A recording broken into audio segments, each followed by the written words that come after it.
It's right near the movie theater.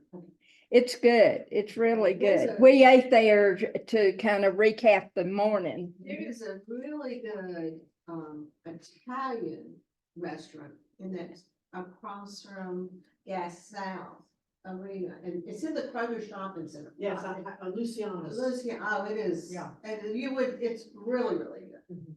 Yeah, And I Luciana's. think they're open now at lunch. Oh. And I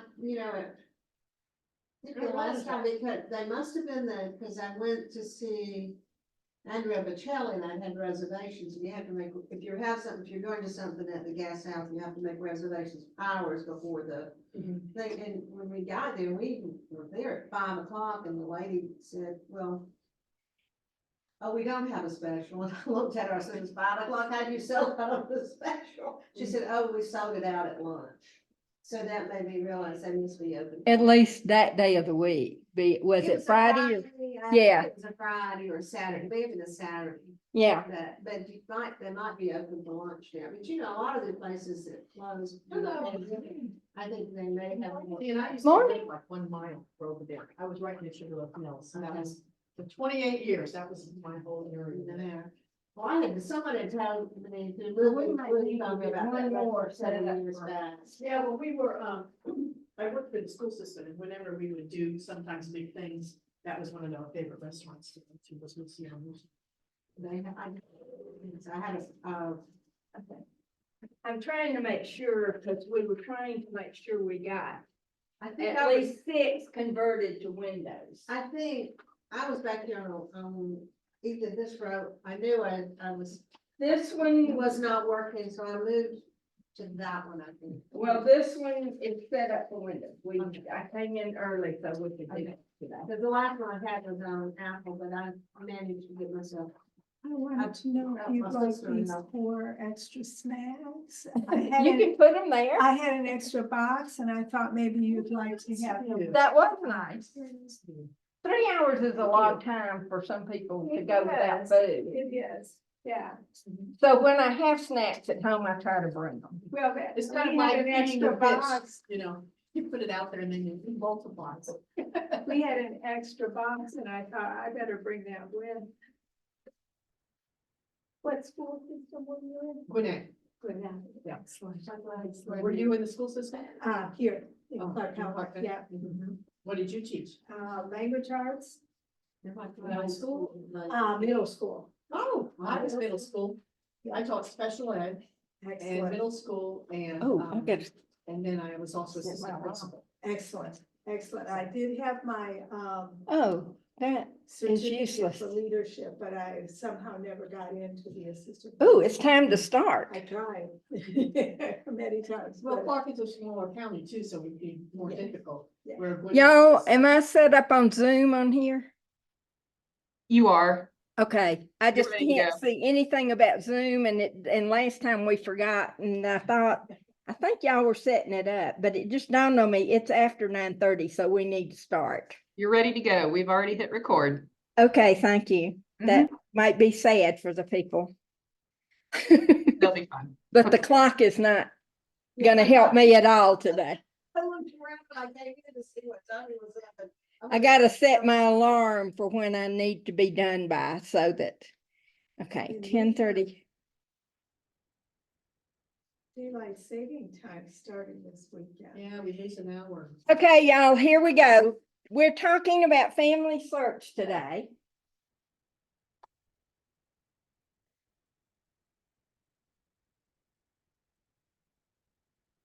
Ah, there. And why are we doing family search? Because Family Search is the largest genealogical organization in the world. Laura, can you hit the admit button up there? See if it works for you. I can't. It doesn't do it for me. The hosts can do that. I can't. I'm not a host. Oh.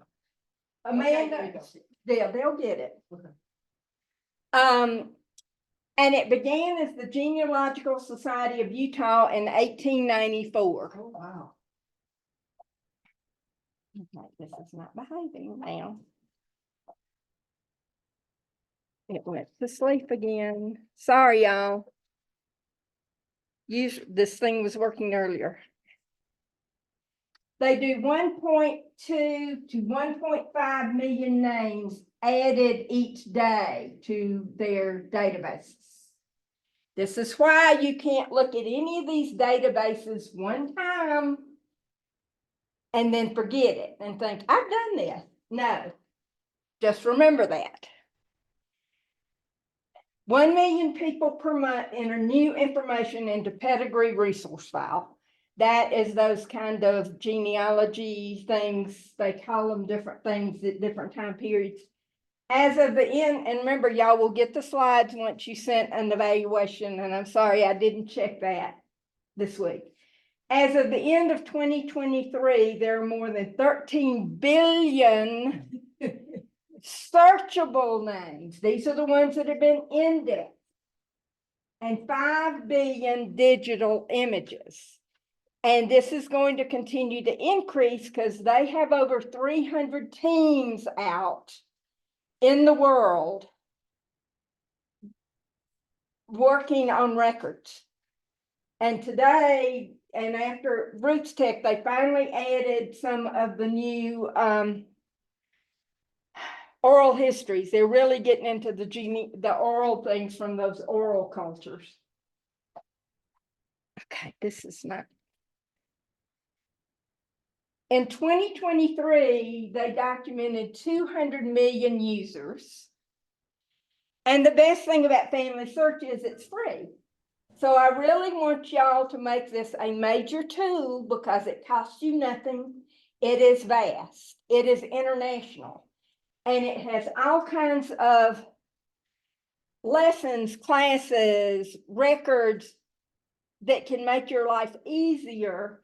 And there is some overlap with some of the others, but there's an awful lot that isn't. So, you know, so when you log in, that's kind of what your screen is going to look like, depending, because they change them all the time. So now let's talk about search. What I'm doing is I'm going through under search, you know, there's the drop down, those different categories. They now have 8 things under search. Used to be 5.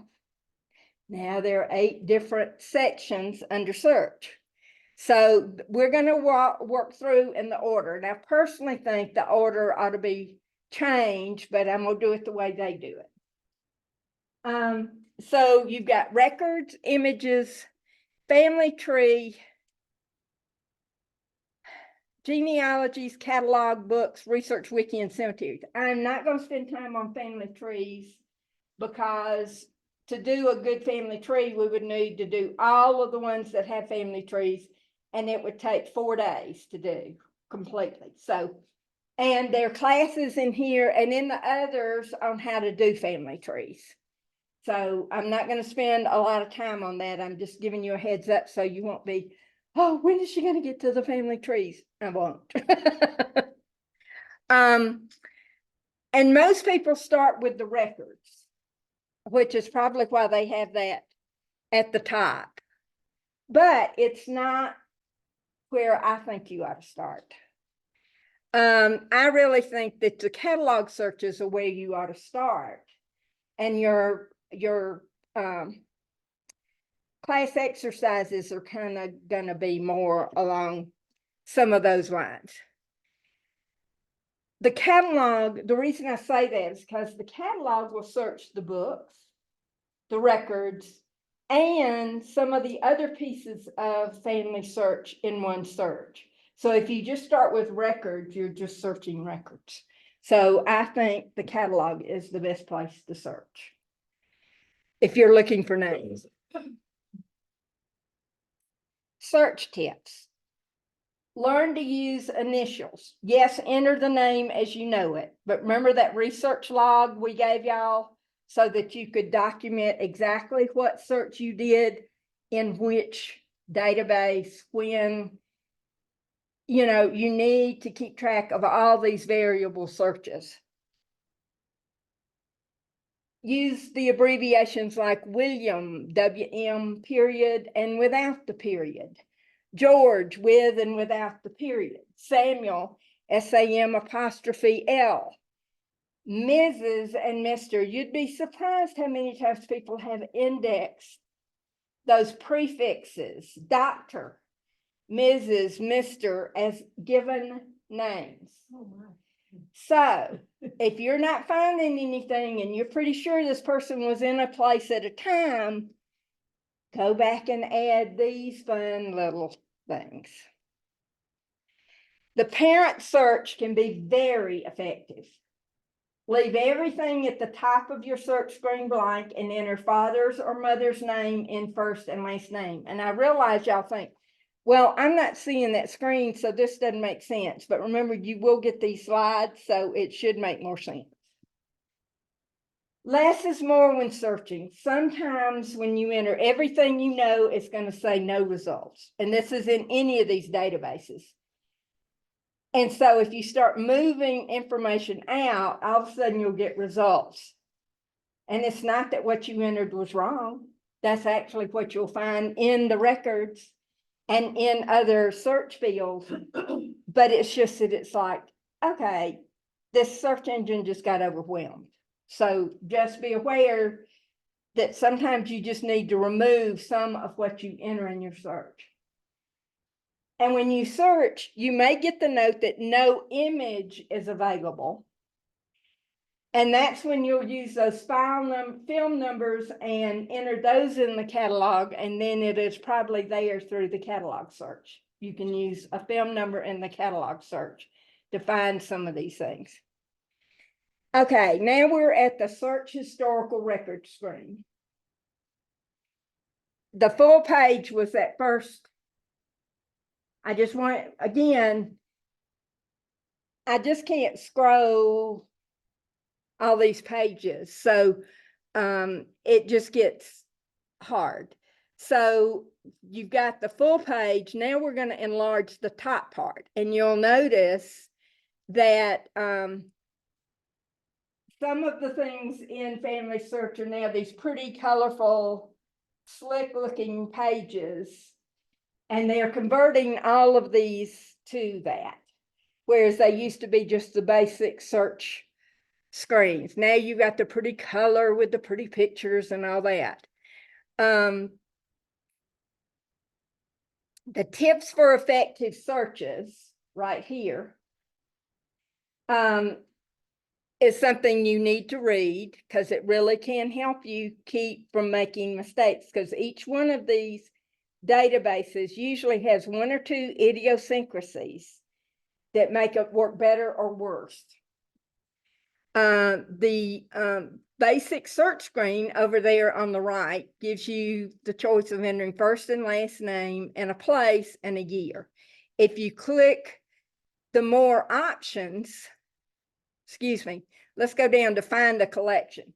Okay, we got all these collections and the collections is not like the 1940 census for Georgia. It would be the U.S. federal census for 1940, okay? So when it's talking about collections, it's talking about these collections of records. So if you know the exact title, you can enter it there. Sometimes keyword works. But if you don't know, as it says, if you don't know the collection's exact title, start typing and they'll try to help you. You will notice that on most of these things, Family Search has gotten it so it adds. It's kind of like Google, you know, it will add stuff to make it work better for you. And then search by place is where I think is the better place to do it, because you're automatically limiting some stuff. And then browse all collections you've seen. And that means, go back, sorry. Browsing means you're not searching, you're just scrolling through looking to see what's there. So just be aware you can do that too if you're pretty sure something's in there, but you don't know. But that can be time consuming, but you also can learn about things that it never occurred to you to look for. So it's not a waste of time. It can be very informative. Okay, this is what comes up if you click on that tips for effective searches. This is the screen that comes up. It's giving you 5 tips for searching historical records.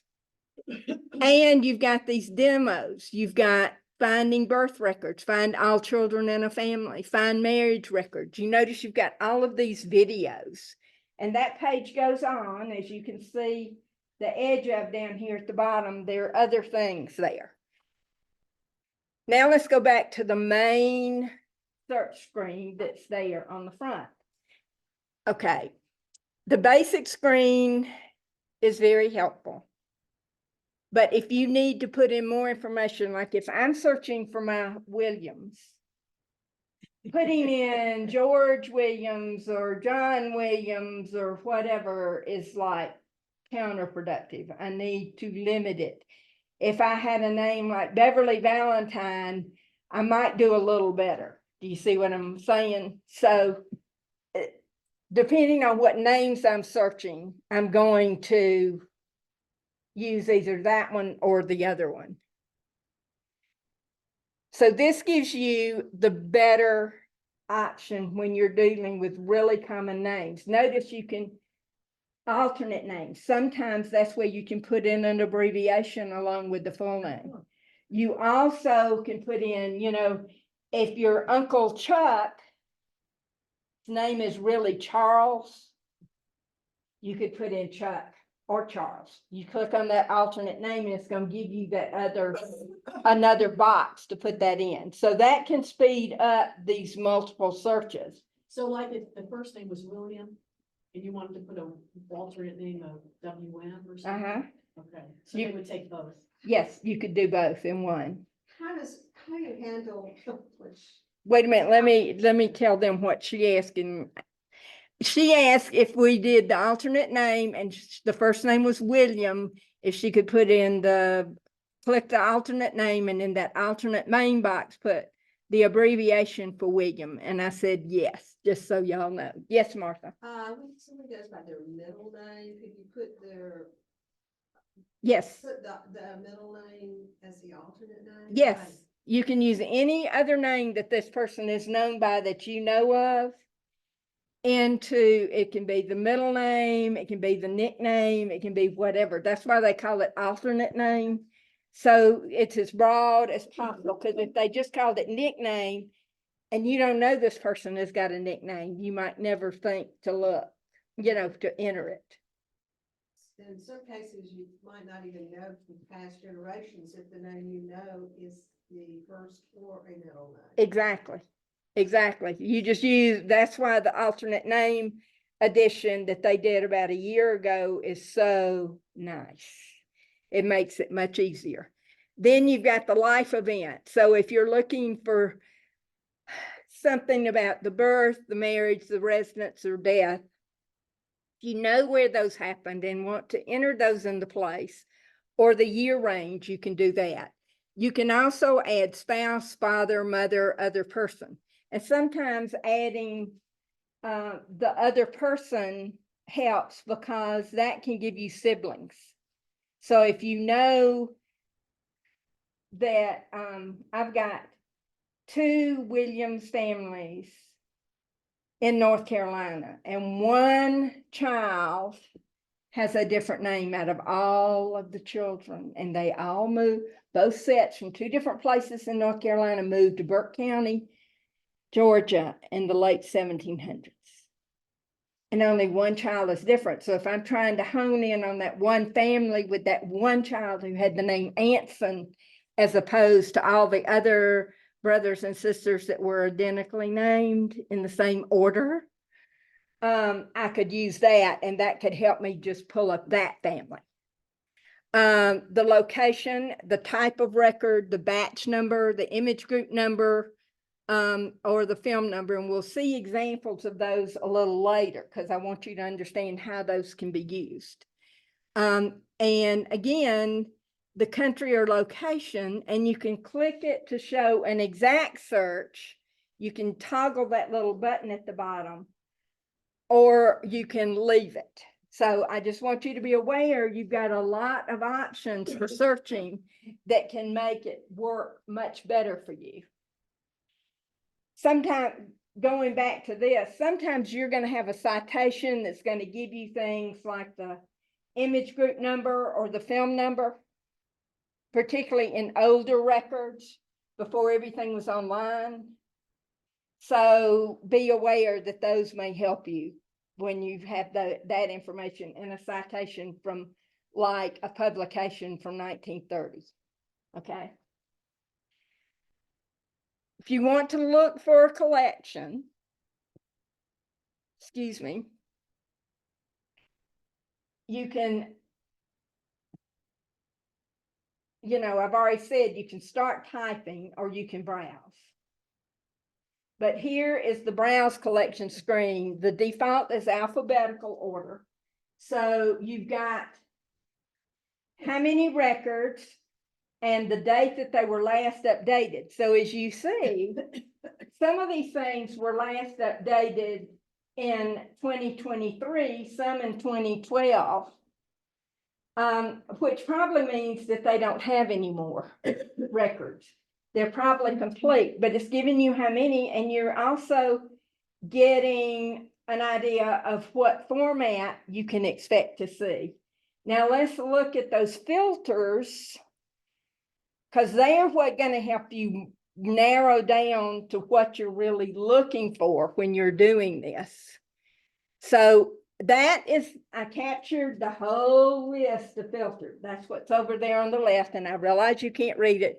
So we're going to go through, I took sections of it and put it in. So if you want only collections that have images, you can click on that little top thing, image collections. That means in what else you enter in that search, you're not going to get anything that doesn't have an image. It may not be the kind of image you want, but it will be something with an image. Then you can choose all those other things, whether it's a birth, marriage, death, newspaper, whatever. And you'll notice the numbers to the right are telling you how many collections, not records, not names, how many collections have that type of information. So as you go down, you've got basic record types, then you've got places. Notice that you've got the continents. And I clicked the down arrow on Asia and Middle East, so you can see that it lists the countries individually. So you're not having to search all of Asia in one fell swoop. And it'll tell you, we know that all Asia and Middle East, there's 62 countries listed in that they have available. Continental Europe over there, 741. So all these people say, well, I can't go back across the water.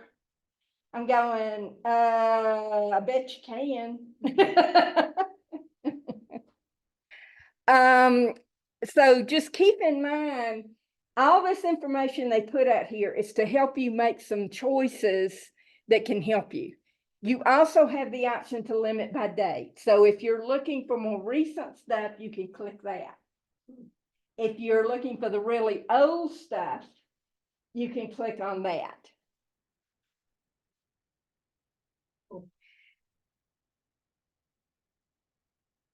Now, search by place. I find to me that this is very helpful because I'm already narrowing down where I think my folks are. So from the way my brain works, but everybody's brain works differently. So this is what you have to remember. So when you click on search by place, this is the screen that comes up. You've got the search historical records by place. Just to remind you, it's got the world map kind of laid out. And it points out that different regions of the world require different research strategies. So if you select a place, we will show you ways to look for records. So I picked Liberia because it's Africa. I don't know much about it, except that's where under President Monroe, we shipped a lot of African Americans back to Africa. It's one of the early movements to ship them back to Africa. And I don't mean that disrespectfully. I'm just saying that's, history.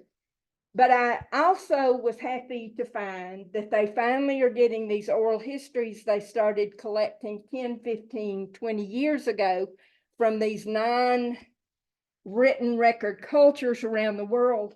Those are now being made available in these. So this is the top of the page on Liberia. So it's telling me there are no courses available for Liberia. There are no indexing projects right now for Liberian records. It's giving me the search box to look for indexed historical records. Remember, there are 5 billion things. There are 5 billion images that are not indexed, not to mention other things that are not indexed. And then under See All Liberia collections, it's showing you some of those collections. But up at the top, it says the view the wiki for Liberia. And that is really important because if you don't know much about the place you're searching, it is really important to get some basic information.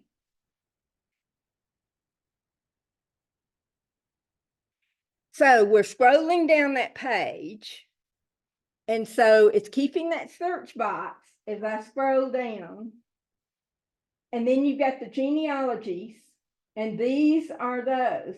They've got 16,696 genealogies they have collected for Liberian. Africa is oral culture.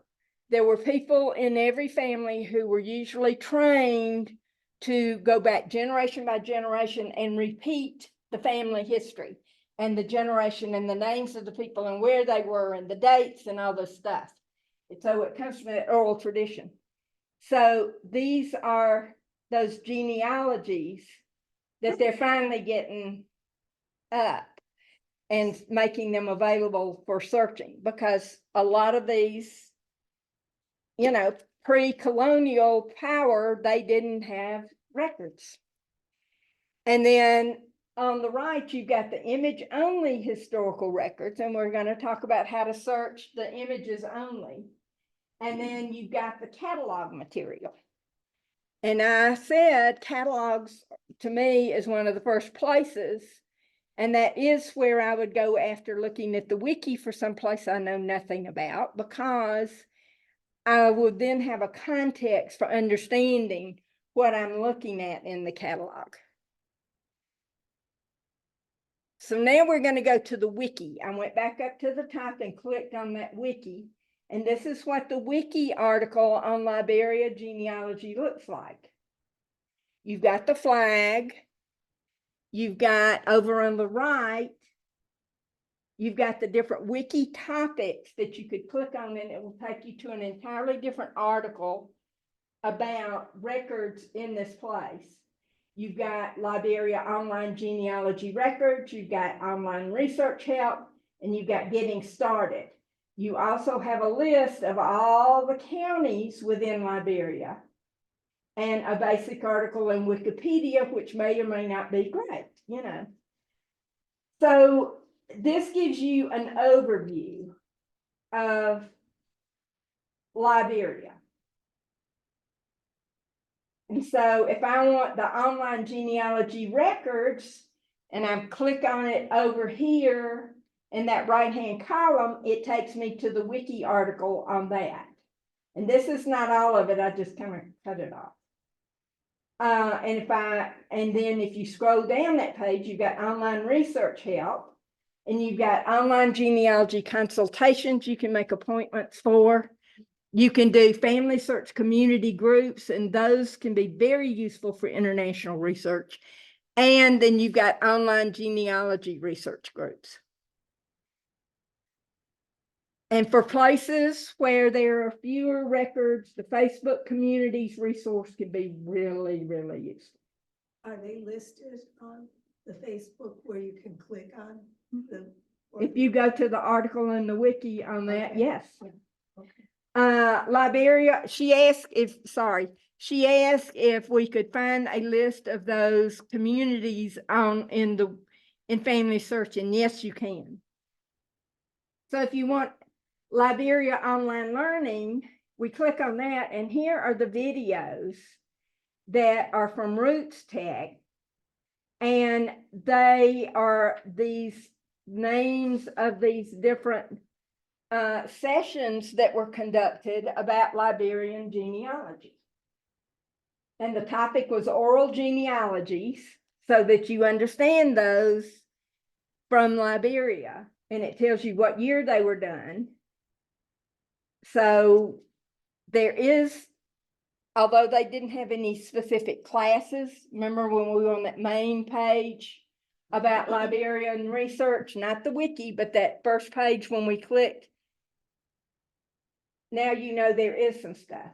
And if you want to know what archives and libraries there are, which if you're going to do research, at some point you're going to need to go there. So back to Liberia. Now let's click on See All Liberia Collections.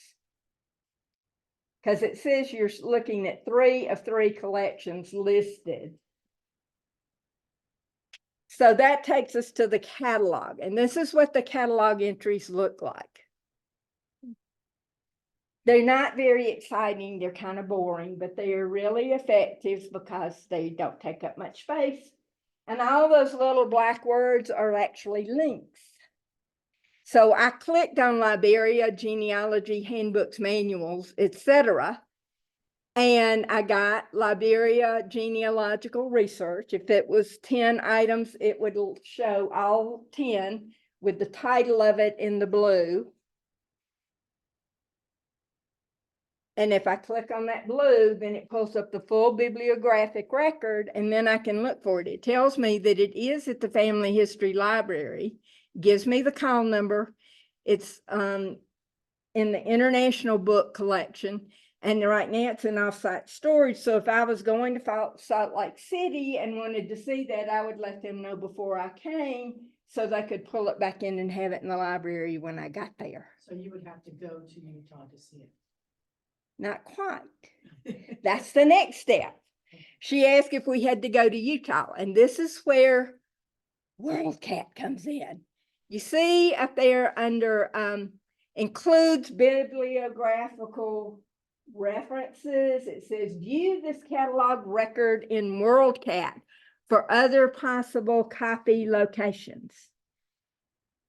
You just click on that and it takes you to WorldCat and Laura? to that entry in WorldCat. Yes. Hey, I have in the chat box, Bob asked, please explain again the difference between a record and a collection. A collection has many, many, many, many records in it. Thank you. And so this is the book, the same book. We just clicked on it, didn't have to type it in, anything. It just went immediately to WorldCat. So you got the item, and then you see, now I will tell you, see, I've got a registered account and it knows my IP address. So when I do this on my computer, it knows I'm in Athens, Georgia. And of course it says, it always cracks me up, their definitions of nearby and mine are not the same. Please notice it says borrow from the Library of Virginia near Athens, Georgia.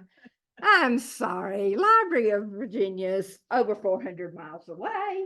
So no, but once you know libraries that have it, interlibrary loan through your public library is a possibility. So you can see if you can get it sent to your local library through interlibrary loan. So you don't necessarily have to drive. Some things, yes, you're going to have to go because they're going to be either unique items or very valuable items or something that means they're not going to circulate them. But I would certainly try to get it through interlibrary loan. Historical images search. These are the things that have not yet been indexed fully. Remember that 5 billion number? Okay, so when you click on that, you're going to their historical images page.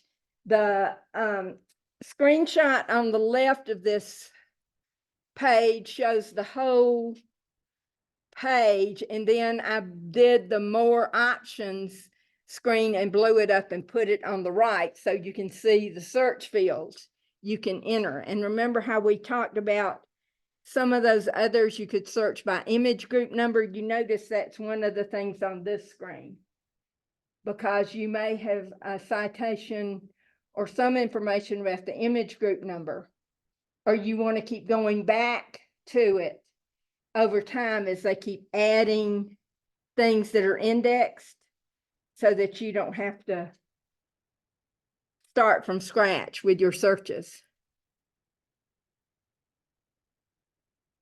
In the advanced search, you've got the record type you can enter, the keyword. Keyword and family search is incredibly powerful. The creator, the custodian, the creator might be the ordinary in Clark County, Georgia. You know, the ordinary was the previous name of the probate judge. I mean, that's what they called it until 1972, when they changed the name throughout Georgia from ordinary to whatever. So that's whoever created the record. The custodian is whoever has it now. So it might be the state archives, or it might be the Clark County Courthouse. You see what I'm saying? But usually that's not what you need unless you happen to know that information. The keyword and the place are usually going to get you where you need to go. Okay, so then we're back over to the left-hand screen. I'm blowing up those sections. So which places should I search for? Start with the place your ancestor lived, then experiment by entering related places. And just try narrowing or broadening your search. Also remember, counties and states have genealogies of when they were created and what they were created from. So depending on the year you're looking at, it may be that the year they were there, it had the place they were living had an entirely different name, because the place you knew them living there had not yet been created. Okay. And what will my search results look like? It is important to understand how items are organized. So these directions explain how to work in this historical images section. So now we're back and we're going to look for Duplin. And I'm looking for Duplin County, North Carolina, because that's where one of those two sets of Williams folks came out of. So I'm looking for Duplin, but notice all these other places named Duplin. See, again, Family Search is helping us by giving us all these options. And notice this is not even the full list. You know, you can keep scrolling down. I scrolled down because I had no idea that there was a place in Hungary or Slovakia or Quebec or any of those places.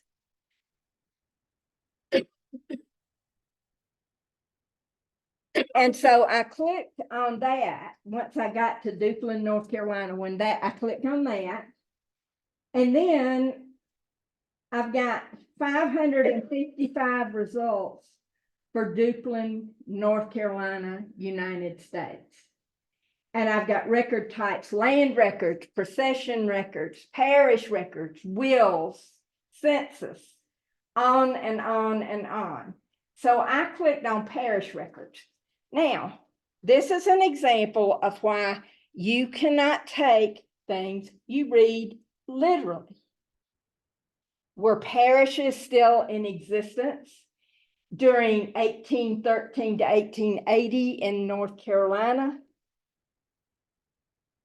It wasn't the governmental parish.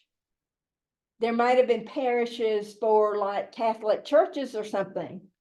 So you would think, well, I'll just write this off. My folks weren't Catholic or Episcopal, so they're not going to be in parish records.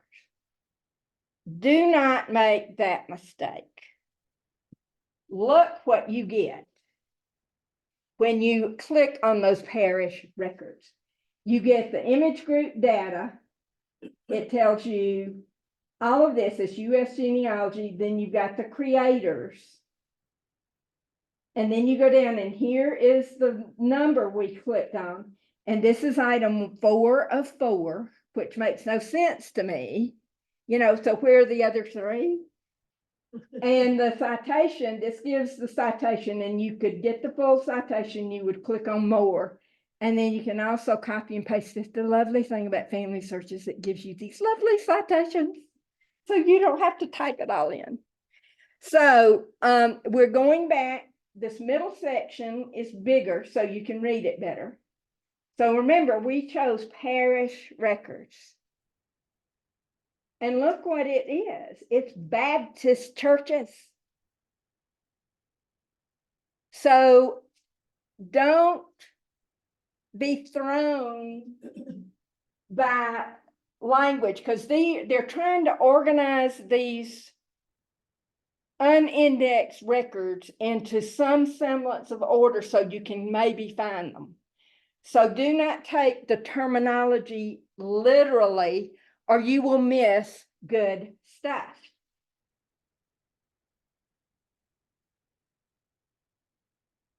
So now I pulled up the full citation, and see, I can click on that little copy the page bent down on the right, and it will copy that to a clipboard, and then I can paste that full citation into something else.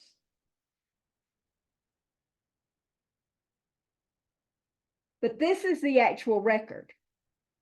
It's a book. It is, and the reason that this is 4 of 4 is because these other 3 are already done. This is the one that hasn't been indexed yet. You see what I'm saying? So some of this terminology they give you is very confusing.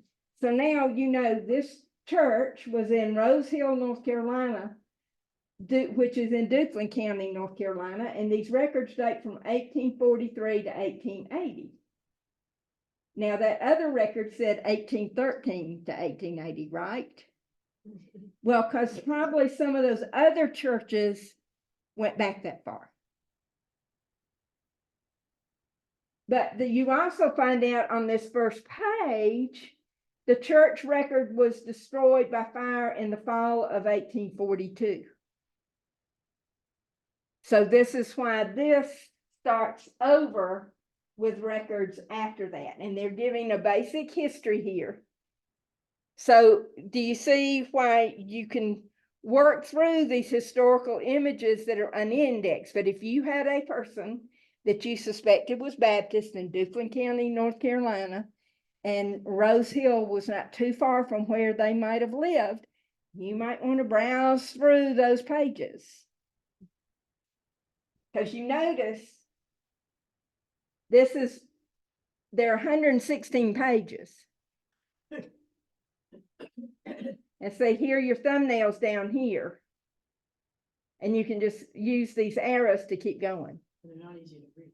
No, they're not easy to read, but you've got these great controls up here that let you zoom in and out, and you can change the contrast. They even have the image reverse, because I couldn't read something up here, and I changed it to the negative view so the back was black and the print was white, and changed the contrast, and I could read kind of what it said.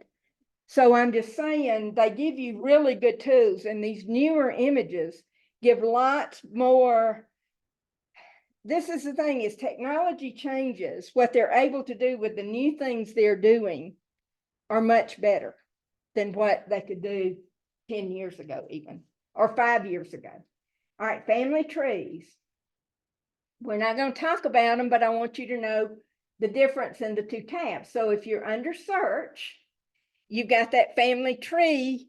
See, whenever you're under search and you're in one of these things, it's going to highlight where you are. That's another thing I really like about family search, because you know where you are, because sometimes you can't tell. You know, because you click on something and you end up in a book. Well, did I get to the book section? Well, maybe, but you know, it's going to tell you as you move. So this is the main page for family trees now. So under the search tab, And this tells you how to search in family trees and the importance of understanding the information you see. Not all of it is going to be right. A lot of it is going to be, you think this person was hallucinating when they did some of this stuff. And they now have added, Family Search has added a way to do sources. This is very important because the Family Search family tree is very different than the others in that it is considered a universal tree. Anybody in the world can add to it or take away. So if you put your sources there as to why you think this is the right person, you're a lot less likely to have somebody argue with you and stick in something that is totally bogus just because they found it in one of those old genealogies. And you can, the family tree for the human family, and it is the largest shared family tree in the world. And you can click on see where you fit in, and it takes you to a chart. And the default is a fan chart, and that shows my fan chart back a few generations. But you can change the kind of chart by clicking on that little arrow next to fan chart. You can change it to multiple different kinds of charts. If you go to family tree and that big banner across the top at the same level where search is, then this is what your page is going to look like. And this is where we learn everything there is to know about creating a family tree in Family Search. The other is more explaining the trees and their limitations, their pluses, their minuses. This is how to create a tree correctly in Family Search. So it's important to kind of understand what you're doing. And you notice you've got all these different sections under this tree that really do help you build an accurate tree. Genealogies, these are submitted by people like you and me. This is one of the reasons people complain about Family Search and all the others, because these trees are wrong. And a lot of this information goes way, way, way, way back. People submitting stuff, and then it was brought over as they digitized and created this massive website. A lot of this stuff was done way before the digital age.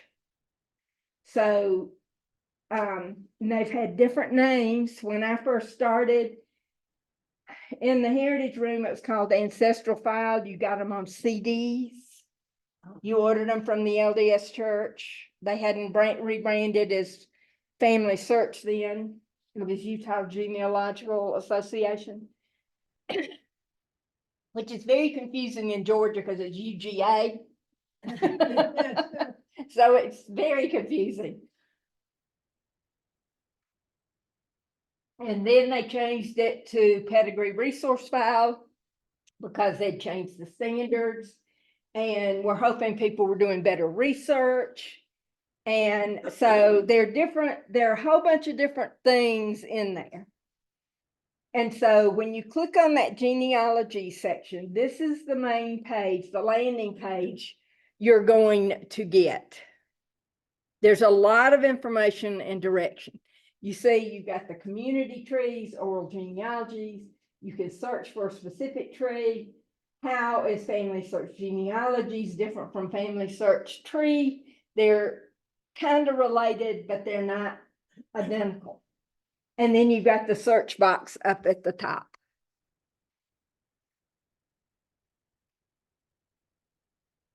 And again, you've got the more options. And if I pull up the more options screen, you will also see that then I can also pull up. I mean, you've got these different options. Some of these are the same options with the alternate name, the life events, the family members, show exact search. And then you can see all the different types. It also asks you for collection. And this to me is confusing because, you know, we were talking about collections a minute ago as to the collections of records. That's not what this collection means here. Okay? This is the type of genealogy collection, and this is the list of those genealogy collections.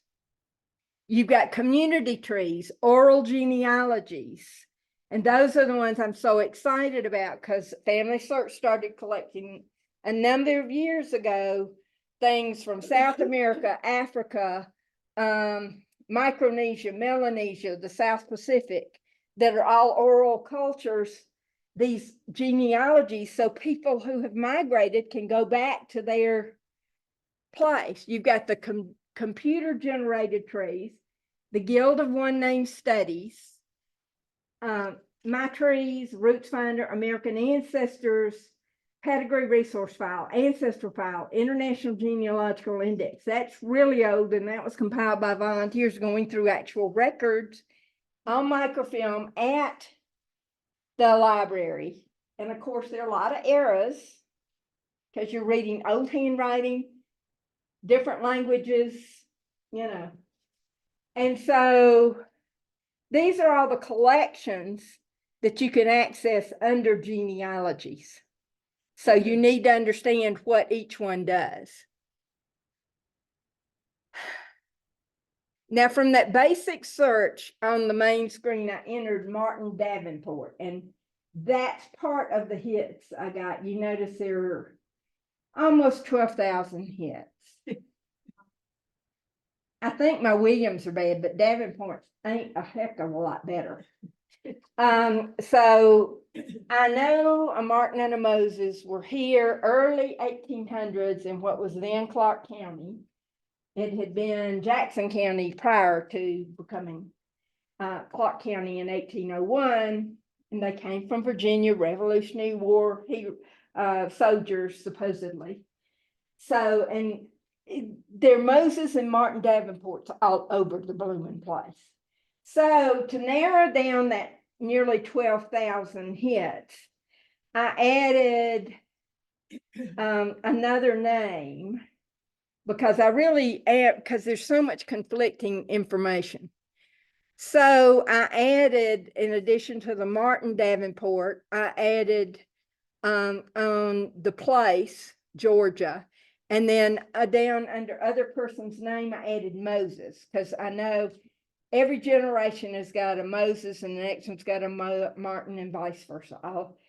You know, but not just for mine, for a gazillion other Davenports as well. So I'm sitting here looking at this, trying to figure out, there's some things that are pretty consistent. You know, I mean, this I know is wrong. 1852, Dodge County, Georgia did not exist in 1852. You know, it was created after the Civil War. So it's like, okay, I don't know where you're getting this, but he was not in Dodge County, Georgia in 1852. So, I mean, some of this you can quickly rule out, you know, but there's pretty consistent, except the place of his birth around 1766 is not consistent. So you have to go through these. And so I'm comparing the children, and there are some there's some consistencies, but there's some that are missing, you know, and some that are not. The Susan Davenport is my great-great-grandmother, you know, and see, she enlisted up here. So you have to wade through these, so you can use them as clues to go back to verify. Okay, I know there are discrepancies in where he was born. You know, I've got Virginia's pretty consistent, Cumberland County.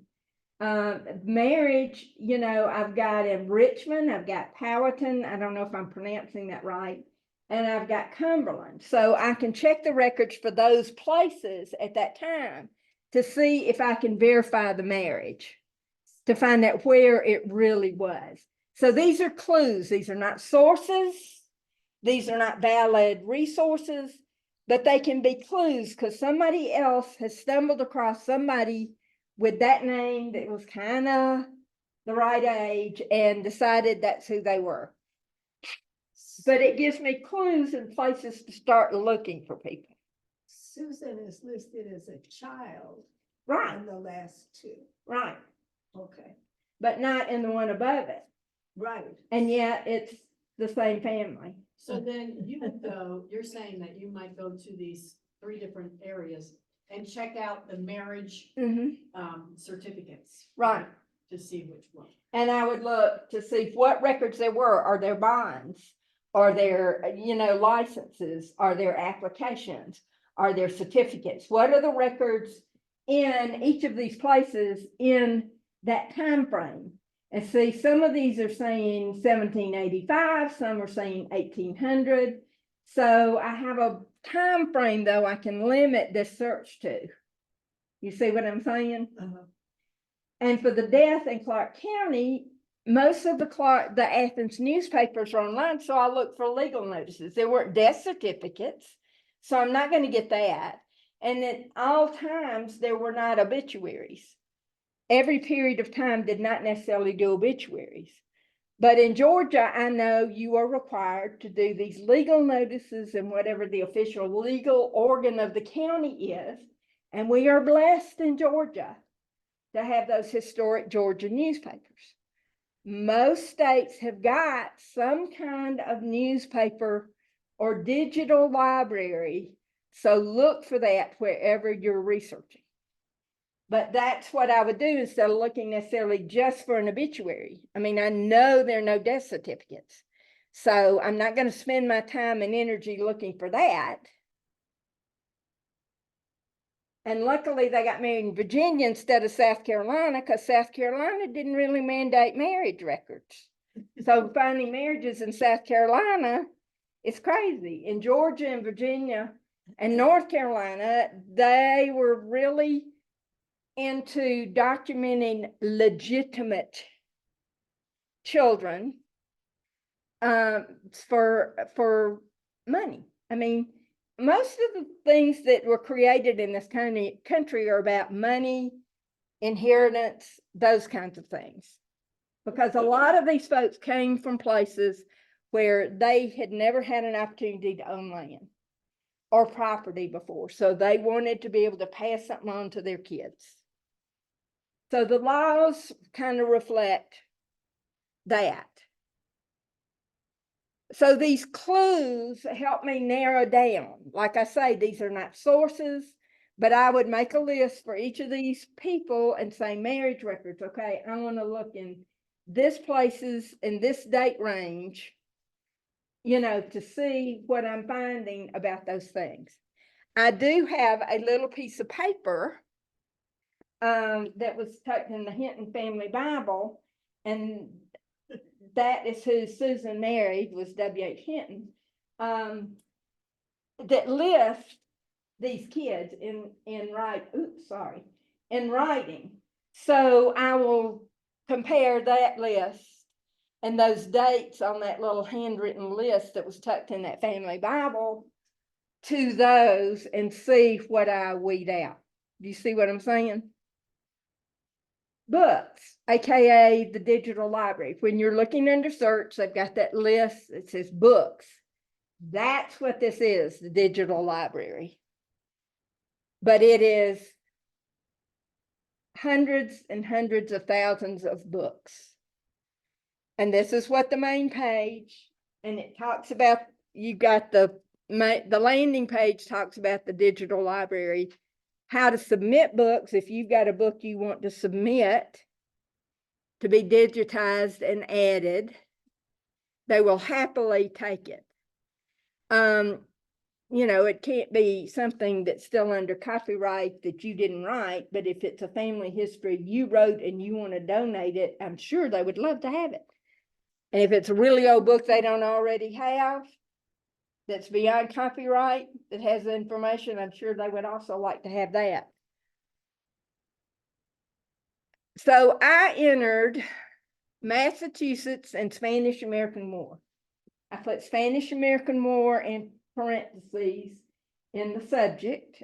Excuse me, in quotation marks in the subject, because I was looking to see, were there soldiers from Massachusetts? I mean, I have nobody from Massachusetts as far as I know, but I just like to spread out where I'm looking for things for people when I talk. So you've got 12 months with the 8th Massachusetts Infantry in the service of the United States. Originally, with my first search, I got 483,227 hits. So if I entered Spanish American War in quotation marks, it reduced it to 80. So, you know, you need to play around and read how to really search in the books. But the thing is, you're going to find all kinds of interesting things in here that you never thought about, that you can find on people. So here's what the book looks like. And this is public access. There's some that are restricted, and those you'll need to contact the Family Search Center in Watkinsville, although it's called the Athens Family Search Center, or the Heritage Room at the Athens Clarke County Library. Tell them what you're looking for and let them search to see if with their password they have access. Because some of the protected access they can get, because Heritage Room is an affiliate library. So this is, I went to the contents page because I wanted to see what you could see. And you see that you've got these different companies from different communities. You've got the non-commissioned staff, you've got the Welcome Home, the Roll of Honor, statistics. So you got some interesting stuff. And Chickamauga, I thought, if they got the wrong war, you know, and sickness at Chickamauga. No, I went and looked at those pages, and it really is, they got sent there because there was a camp there, and they were camping out there at the site of the old Chickamauga battlefield. So, but I mean, I went, Chickamauga. I've been to that battlefield. That was a major Civil War, you know, tens and tens of thousands of people died there, you know. And so, and then I just kind of slipped through to see the chronology. I thought was real interesting because it tells you that February 15th, the USS Maine was destroyed. Then by March 9th, they had appropriated $50 million for national defense. And it goes on and on. So it's interesting to see the chronology to find out what's going on.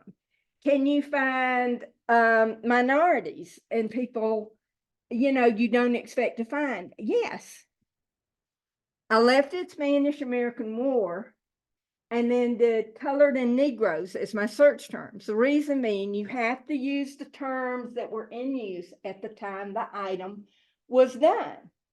You're not going to find it searching by African Americans because that was not a term used when this book was published. You know, sometime before the 1920s, it doesn't give me a copyright date on here, but the author died by probably 1924. So African Americans is not a term I could use. And if I was looking for Native Americans, I would be using the term Indians or something less flattering. Catalog. This is where I really think y'all need to learn to work because it searches more than just the books in the Family Search Library and the historical records. So I want y'all to learn to think about that catalog as one of your first places.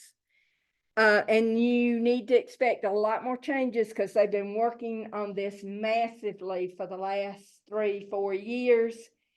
And I really was expecting to see more change by Roots Tech, but they evident because they had said they were going to have massive changes by fall of last year.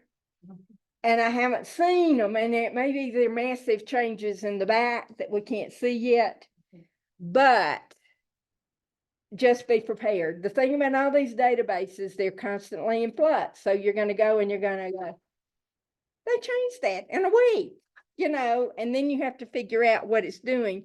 And it's not just that they changed the look, they actually changed the functionality and how things interface with each other. So they're making major improvements in reducing silos of information, which is what we want. So here's the Family Search Catalog. I want you to think about reading the catalog, learn more about the catalog and how to access materials, because if you understand what's going on, you'll know it better. You can search by place, which is what I usually do. And when I'm trying to identify a place, I'll come to Family Search and look at their place topics, because they have the most comprehensive place listing I have found anywhere. So when I'm trying to narrow down a place for some place to do work, I will often come here to figure out what's going on. You can do surnames, titles, author, subjects, keywords. You have to remember those subjects and titles have to be exact. You can use the surname of an author and probably get somewhere, but your titles have to be pretty much, although they're trying to build more flexibility into that, but keywords is great, because if you just stick it in, they have tagged these things amazingly. When I do a search, I typically leave my availability any, because I want to know what is out there, and not what is just available online, because I can use WorldCat or Archive Grid. Archive is for manuscript collections and archive collections. WorldCat, we showed you earlier when that book was available, and then it gave me the link and I went and I found other places we could try to interlibrary loan it.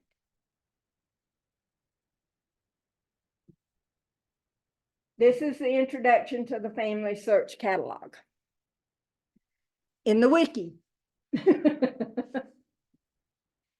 But the beauty is it really explains how to use it. So it's explaining the family, because they've changed the name to Family Search Catalog, because it used to be for years and years, even after they started adding other things, called the Family History Library Catalog.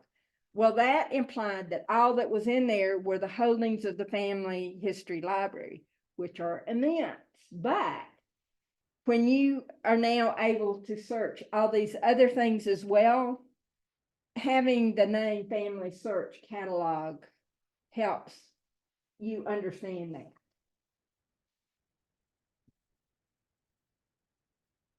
that. So I entered Kansas, a lot more than that Liberia group, right? Which you would expect, So then Kansas. And then this is after I click on Kansas up here at the top. This is the beginning of that page. But note that it gives me the places information, and say places within the United States. And this shows what the top part of that catalog entry looks like. And the number in parentheses shows how many items are under that topic. And then you can refine your search over there if you want. But usually what I do is go to the place, and I've just taken random snips to show you how diverse and varied the topics are in here. And remember, all of these are links to listings. So you've got, and see, they've converted Native Americans to indigenous peoples now. But you've got immigration and immigration. You've got funeral homes, gazetteers. Don't ever overlook the geographic resources, because geography can often tell you what you really need to know.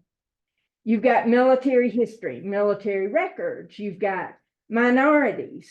You've got geographic names. That can be very important, because a lot of times places change names over time. So you're really looking for something and you can't find it. Well, because the name was changed. Bogart had another name when it was originally started. They had to change the name because there was another town on the railroad line that had the same name, and the railroads just couldn't have that. So, I mean, things you don't think about. I mean, so orphans and orphanages.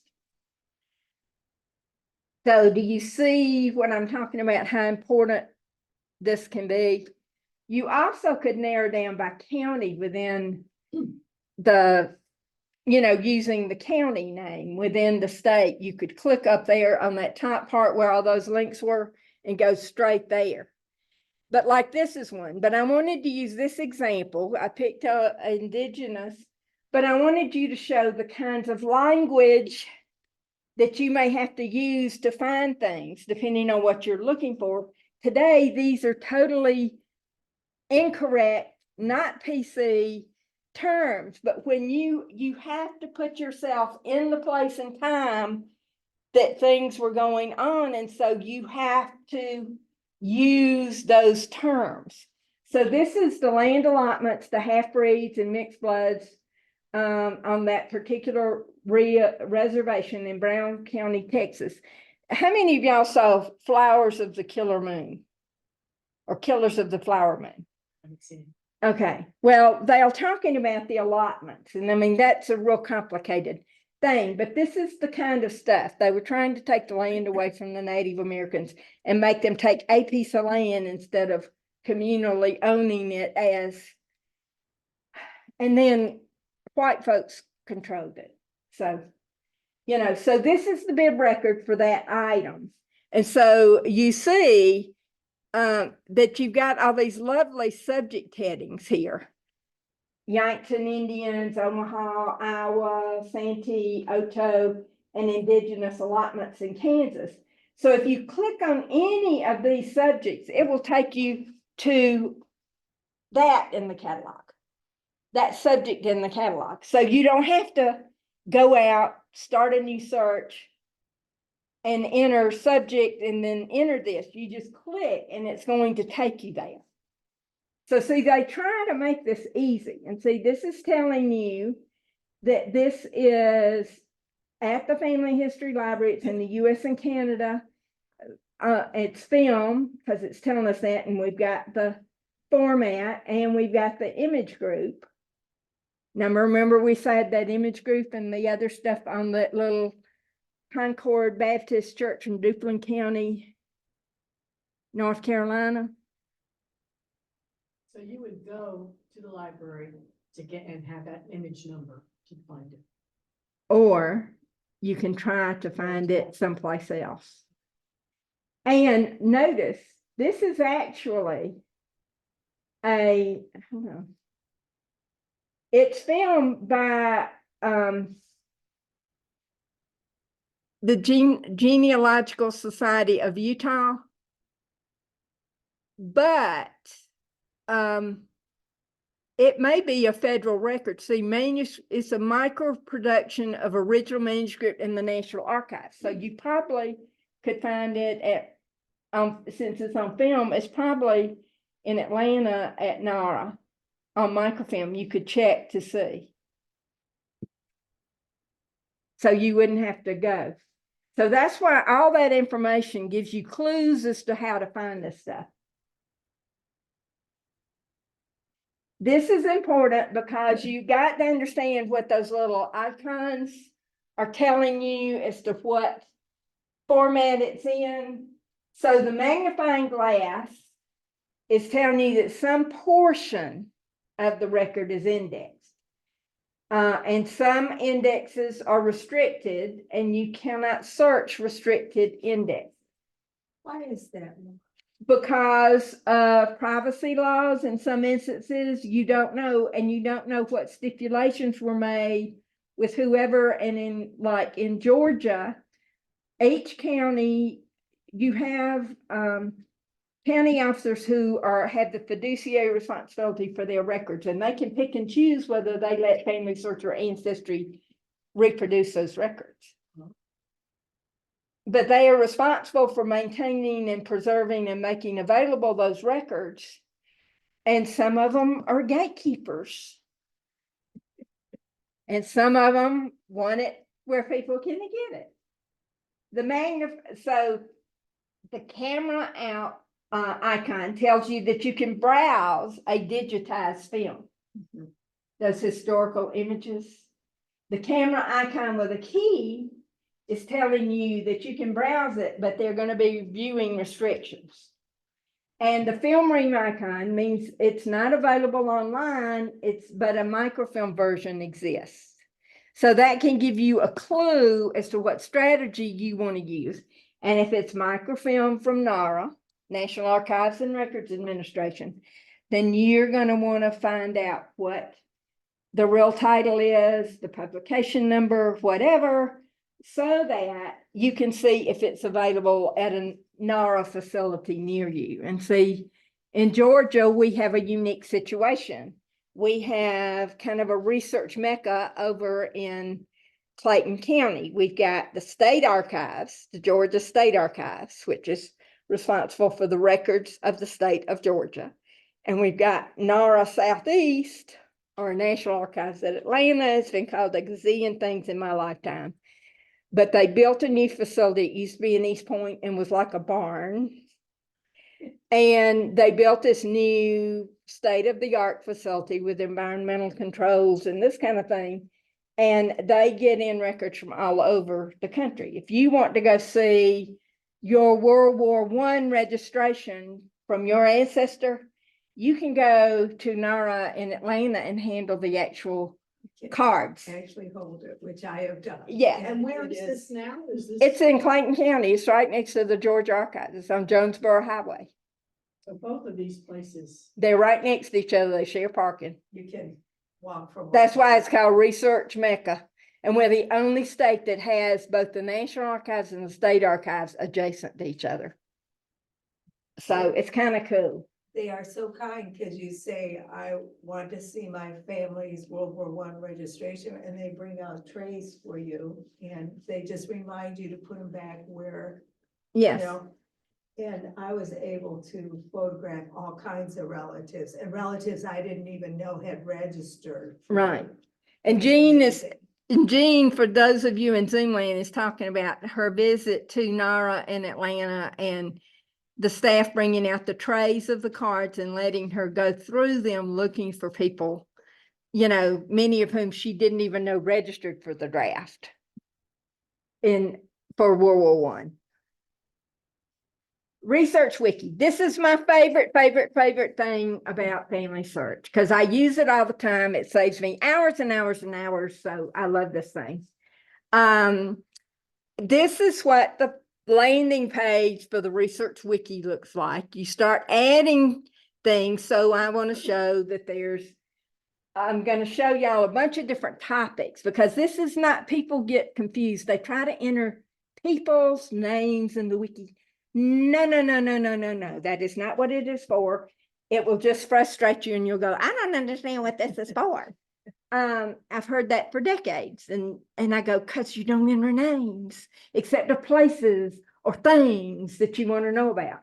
So I started entering African American, and you see, you start the drop down, and that's not the complete drop down, but I just want you to see that there's all kinds of stuff. So if you were looking for African American resources for Georgia, you could pick that and go directly to the article for that. I'm doing the general African American genealogy article, which has great information, and it's a huge page. And then I'm going to look for Native Americans. You notice they've got 103,052 articles. Just saying, there's a lot of information in here. So indigenous peoples, because people are always saying, well, I'm looking for Native American, so I can't find it. I'm looking for this, I can't find it. Well, I say, try the wiki and see what you can find. So if I click on Indigenous Tribes of the United States, I get this basic article. And you've got the online genealogy blue box that you have on most of them. Then you've got the topics over on the right-hand column. And then it's going to talk about the federally recognized tribes, the state recognized tribes.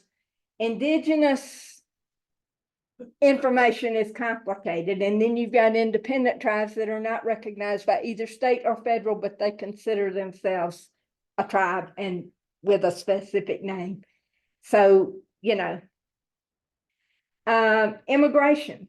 Another thing that people ask all the time is, I need to understand naturalization, I need to understand immigration, I need to whatever. So see, if I do immigration, you see I've got stuff from all over the world, and then they've got lists of occupations. In the wiki, in an article on a country, there may be a list of feminine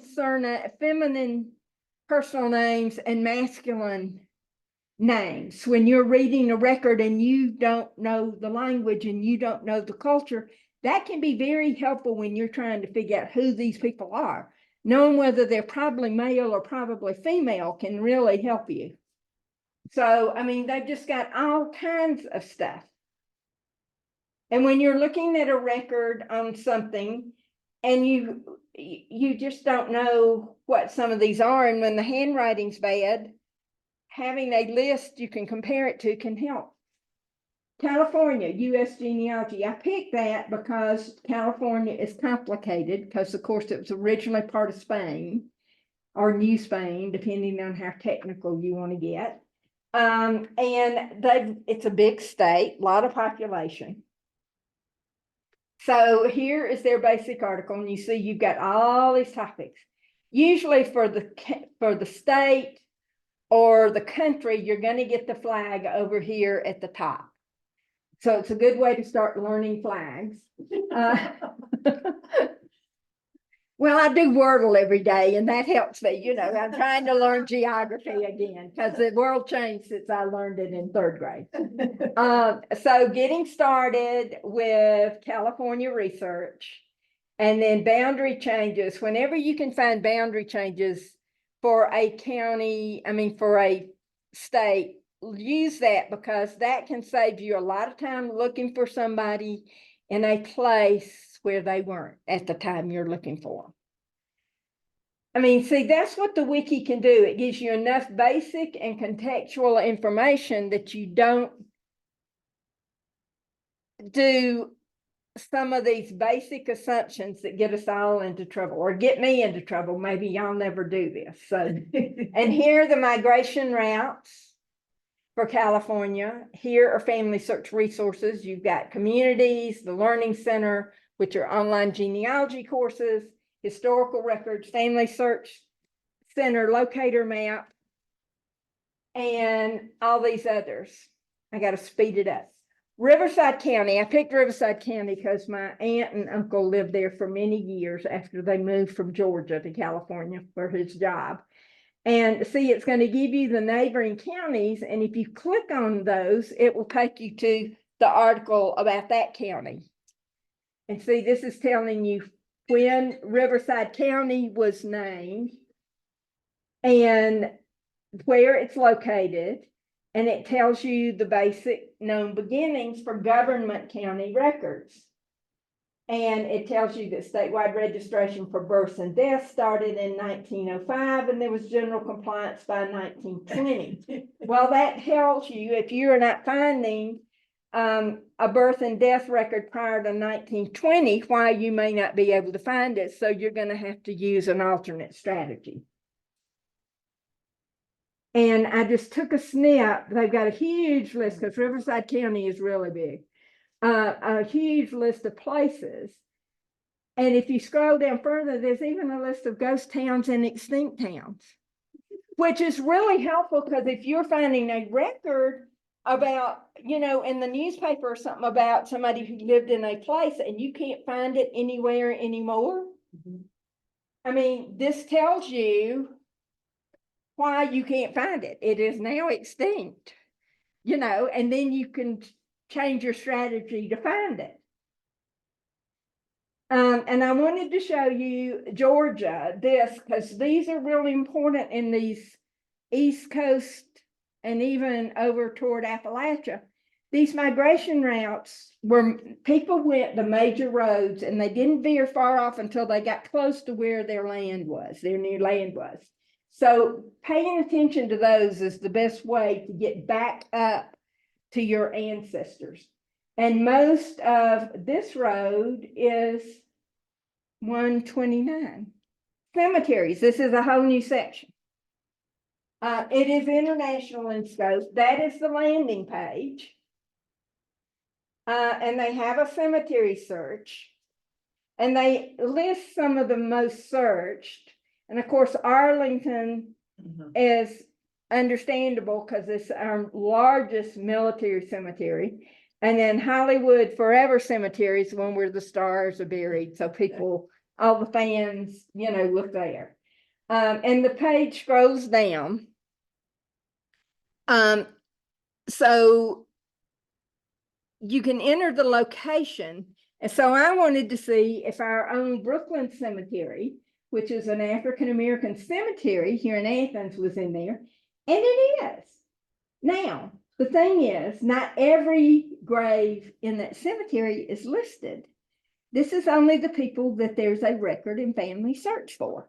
This is the thing you have to remember, So if you haven't listed somebody or somebody else hasn't listed somebody, even though they're in that cemetery, they may not show up.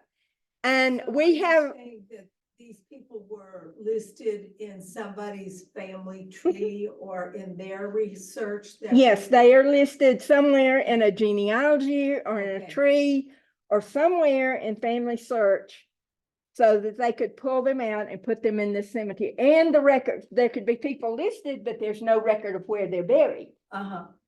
In that case, they're not going to show up in the cemetery either. Okay. So this is why it is important if you are entering people, you put that information. And this is why, another reason why when you open up your account and it says you haven't listed your grandfather or Right. whatever, this is helpful to actually go ahead and put grandpa's name in there. Right. Ah, interesting. So the other thing is, Ali is doing a tour of the cemetery in May, so y'all might want to sign up to go see it because it's really a cool cemetery and it's a great story about how a cemetery that nobody was really taking care of, and there are a lot of those throughout the world and the country, how people got together and figured out a strategy to take care of the cemetery. So I think you'll enjoy hearing Linda's tour of the cemetery. It's right behind Clark Middle School, so it's really, it was right in the middle of this huge neighborhood, but it had gotten overgrown and forgotten. And so, but that's why it's called Brooklyn, because Brooklyn Creek runs right down there, so. Interesting. Again, family search and I have different definitions of nearby. Because it's considered all of this nearby. It says showing 100 out of 25,663 sites.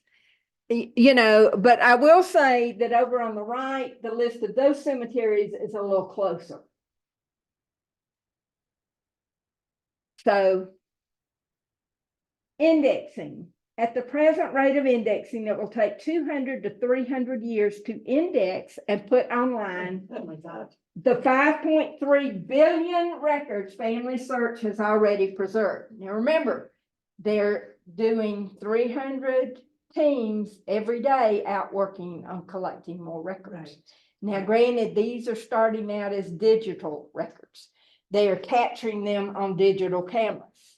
So there's some metadata and other stuff that speeds up the process by doing that instead of trying to convert other things. However, if we do collaborative indexing, we should reduce the time to 20 to 30 years. So if you have time to index. Was that one of the things for homework that you did and you You said, had here's us one of these read. things? And then when you started going through and they said, match this and stuff, you know what I'm talking about? Yes, yes, That was. I think so. it was. It was. So I started. I can't remember. See, I did this 1st of February. It is now I think March. that was one of the things you wanted us to show how you could be active. or Yes. something. Yes. We could click on it and do a couple of names, especially were Right. pretty interesting, yeah. Yes. Yeah. I was trying to get y'all to play in some of these Yeah. pieces. So you can go in, you can find a project that interests you. It's really important if you speak another language that you volunteer for some of those because they are trying to translate, but they have people doing indexing all over the world. It's not just us Americans doing this.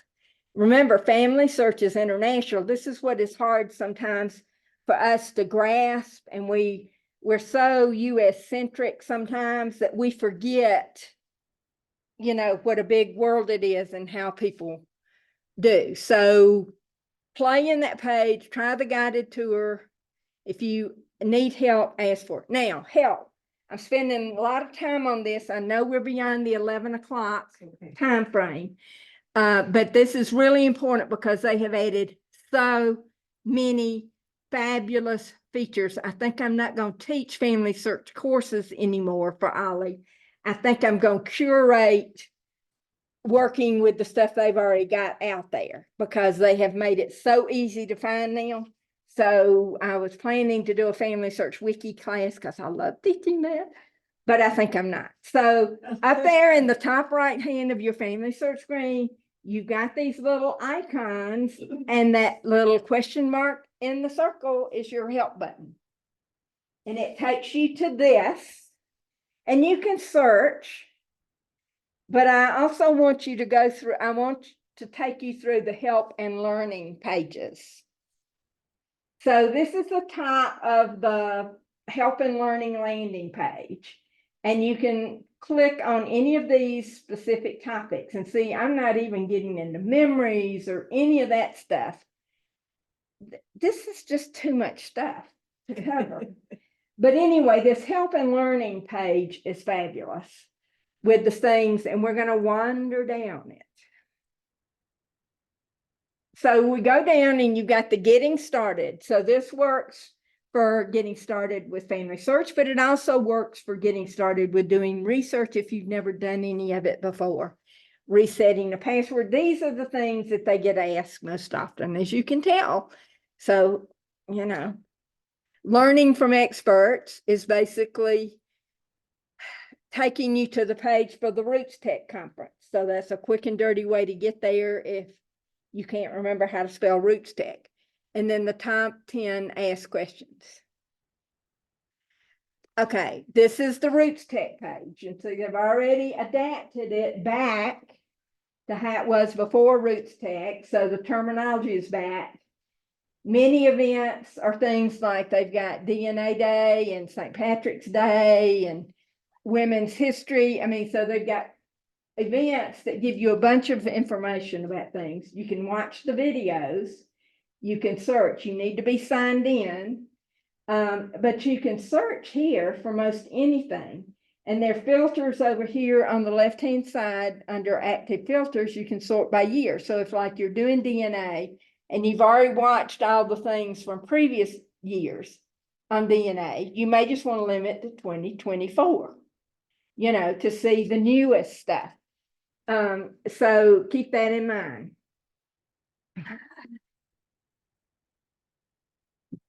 Okay, we're scrolling down a little more. And so these are the most recent articles.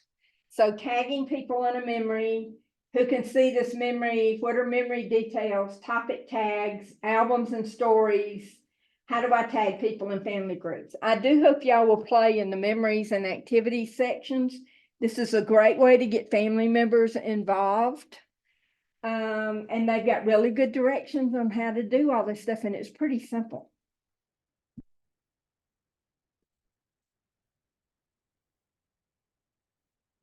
How do I find family search labs? The family search labs is the place in family search where you can try out and give feedback on new experiences being developed. I'm still learning all the old stuff, so I don't do that. And they introduced a new app at Roots Tech Together by Family, Together by Family search that's being developed to bring living family closer together. And how do I find the new family tree profile quality feature? So these are new innovations they introduced at Roots Tech that you may read about in the blog or someplace and want to find out more about, or somebody's going to talk to you about. Self-help resources. This is the research wiki. This is where you go to find out about a topic or a place. So, and they need to update that because they said 90,000 and we know there are over 100,000 articles. The Family Search blog is really good information, ideas and inspiration to help you discover more of your family story. Topics include how-to articles, family activities, and tours of ancestral homelands. Browse the articles that you would just click there. Learning Center, this is the gold mine. Build skills and make progress. And you might want to, these are some of the pages you may want to bookmark. So I've clicked on the Learning Center, and that's what the full page looks like. Keep in mind there are 226 pages. I'm gone down to the middle section. So you've got these instructional resources. You've got Research Essentials, Family Tree Essentials, Homeland Research, which isn't up yet, and Technology Skills. Now, I was all excited about the technology skills because I thought I'd learn more about how to use some of the technology. Well, no, it's only for LDS members. So it's people who are in the church who have to use technology for some of their stuff.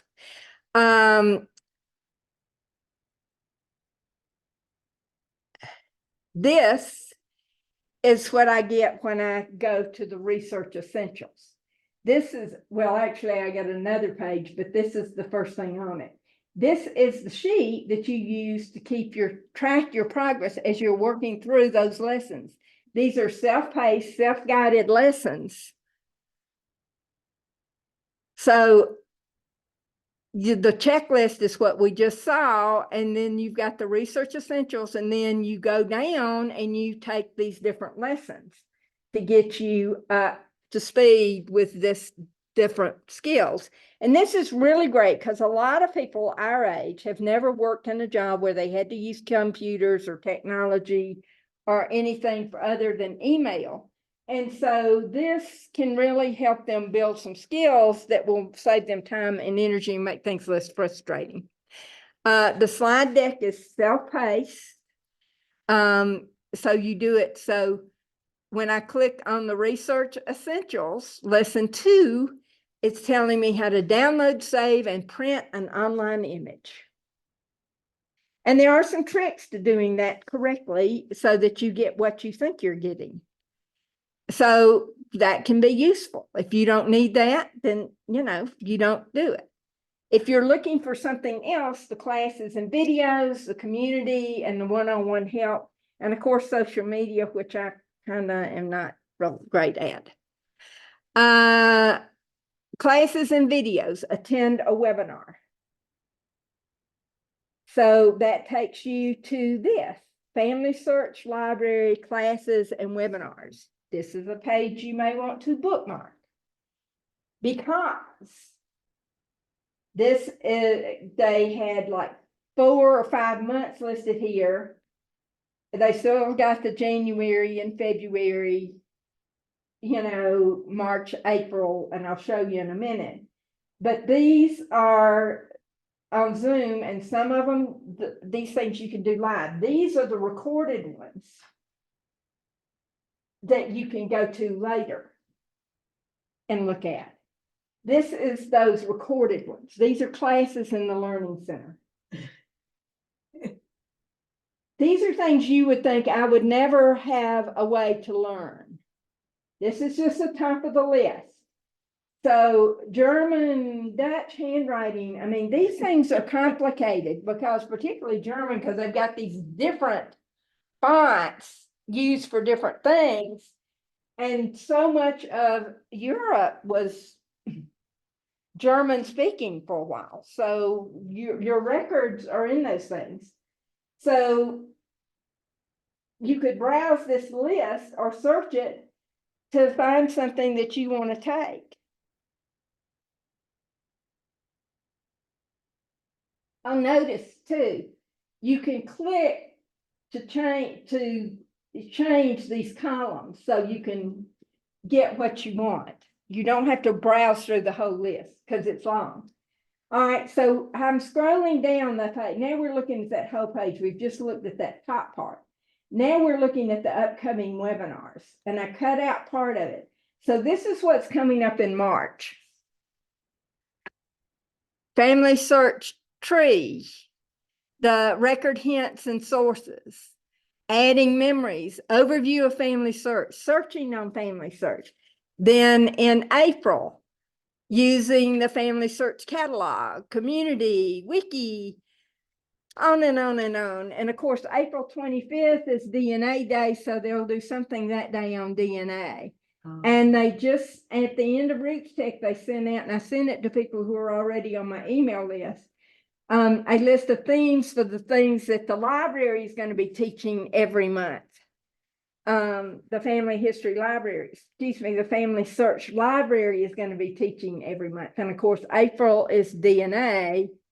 It's going to be the theme. So they're going to start doing things thematically month by month. And I'll try to remember to send that to y'all as well. And then down at the bottom, you've got the handout. So you can link and download the handouts. You see why I think I'm not going to teach family search classes? I mean, why? They can give me way more than I can do. The thing is though, Laura, I've never even looked on that page, ever. Well, because That's they've just- had this information, but it's they've reorganized it to make it easier to find. Because I used to have to click 3 or 4 times to get to the different things. Right. They have, see, that's what I'm saying. They are constantly making the information flow together better and make it more accessible. Watch helpful videos. And then here's the family search YouTube. They have a YouTube channel, so you can also go on YouTube for free and search for things you want. And if you go down, keep going down and go to community, if you click on that go to community button, you'll go to this page. And these groups there on the right can be really, really helpful. And I just went down and took a screenshot of part of the page. So you see community moderator groups. So if somebody is willing to moderate one of those groups, they're teaching you what to do and not to do. Obviously, this is a Portugal group, Netherlands, Indian subcontinent, Czechia, and Portugal. So, I mean, and this page is just full of these groups, and it goes on and on. So you should be able to find a group that can help you work with the country your folks are from. Sorry, I went over. Questions? It's overwhelming.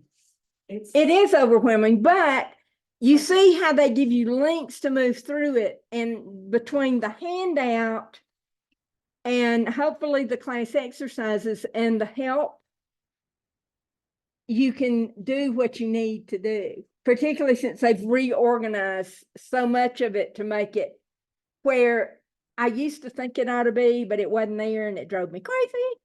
It was there. It just took me a while to find it. Laura, Ancestry last time. Okay, go ahead. Yes. I have another question in the chat box from Bob. It's if we use memoirs, no, I'm sorry. Memories. A question from Bob in the chat box. Yeah. If we use memories, is it secure or private to only people we want to give access to? I think you have to set it up the way you want it. But you'll find something in the help or the directions that will clarify what to do. As you can tell, I just didn't have time to get into some of the fun stuff. I think we need to keep giving the family search class. There's just so much here. Yeah. Well, I hope everybody will use Family Search as one of their first stops because it can save you so much time not looking for something that doesn't exist if you use the wiki. And the class exercises that we're getting ready to start, you all should have. And I'm kind of trying to work through Family Search in a way. I'm going to have you work through Family Search in a way that I think will kind of create a search strategy that you can use in Family Search. Okay, come back in 15 minutes. And so that will be 11:31. If my math is right. So come back at 11:31, go to the bathroom, get water, coffee, bourbon, whatever, and snacks, and I'll see you back here to work on the other.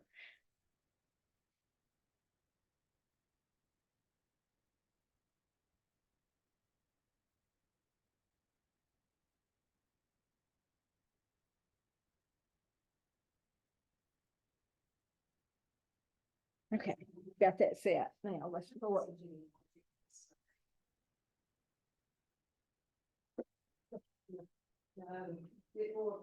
I think we all in.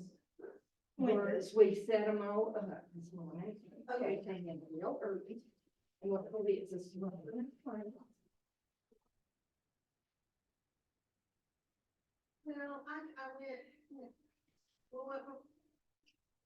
Well, I went, I did go on the play, figure out why. And I believe, well, no, all I'm trying to say is I still want to do something. And I think it. Well. I'll be glad. That's not.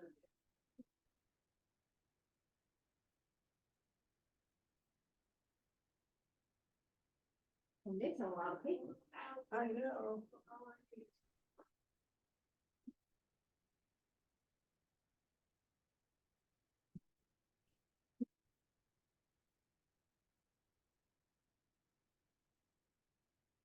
You know, on the family tree, they give you the name, the birth date and stuff, and then they have this number, L2DF-7RS. Some of those are LDS numbers. So what does that mean? I mean, that's Well- Latter-day Saint numbers, but what does it mean? Well, it's somebody that they have entered into the ordinances of the LDS church. Okay, so it doesn't give me anything or anything. Not unless you're LDS. No, I'm not. It's my understanding.